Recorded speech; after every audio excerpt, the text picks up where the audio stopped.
Ang offer ng Espanya para sa submarine acquisition project ng Philippine Navy ay mas maganda kaysa sa offer ng South Korea at ng France.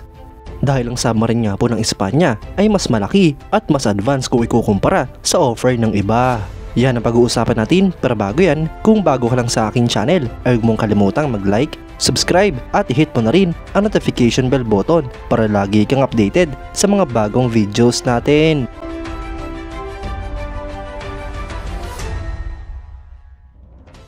Sa naging offer ng Espanya para sa SAT Isaac Peral class submarine package para sa Philippine Navy na gawa ng Navantia, ay mas naging obvious na ang Hanwha Ocean ay dapat pang mag-step up para sa submarine acquisition project na ito.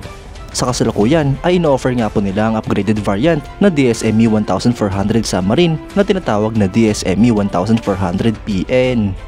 Para nga po sa proyektong ito ay nagkaroon na ng increase sa kanilang budget na nagkakalaga ng $1.7 billion. Ang Hanwha Ocean ay minodify ang DSME 1400PN upang isama ang mga selected subsystems mula sa KSS-3 kabilang na ang sonar. Ngunit nakabase pa nga rin po ito sa DSME 1400 na nagsimula pa noong 1970s sa German Type 209 design.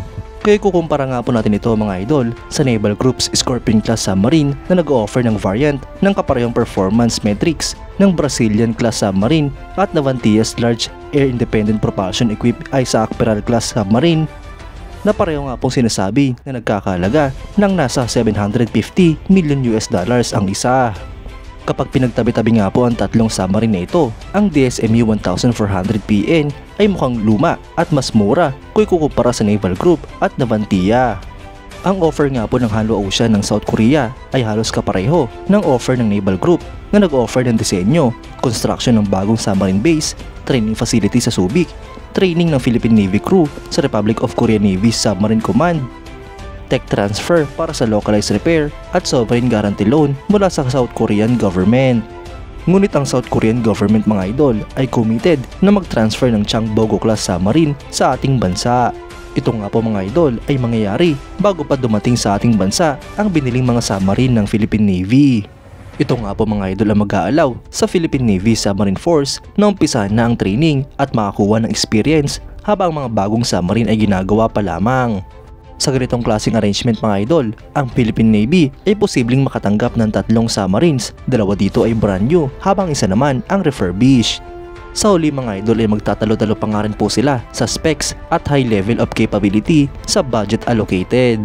Kung kaya nga pong talunin ng Navantia ng Espanya at Naval Group ng France ang offer ng Hanwha Ocean ng South Korea, ay mahirapan na nga po ang Hanwha Ocean na ipanalo ang acquisition project na ito. Ang Navantia ng Espanya mga idol ay ino-offer ang SAT Isaac Peral class submarine na isa sa pinakamalaki at pinakamodernong diesel electric attack submarine sa buong mundo. Habang Naval Group naman ng France ay ino-offer ang kanilang Scorpion class submarine na ino-operate na rin ng ibang mga bansa. Alin man nga po sa tatlong ito mga idol ang mapili ng Philippine Navy at Department of National Defense ay panalong-panalo na nga po dito ang Pilipinas. Dahil sa kauna-unahang pagkakataon ay magkakaroon na nga po tayo ng ganitong klaseng capabilities at mapapasama na tayo sa mga bansang nag-ooperate ng submarines. Mas lalakas pa nga po ang puwersa ng Pilipinas at mas titibay ang ating depensa.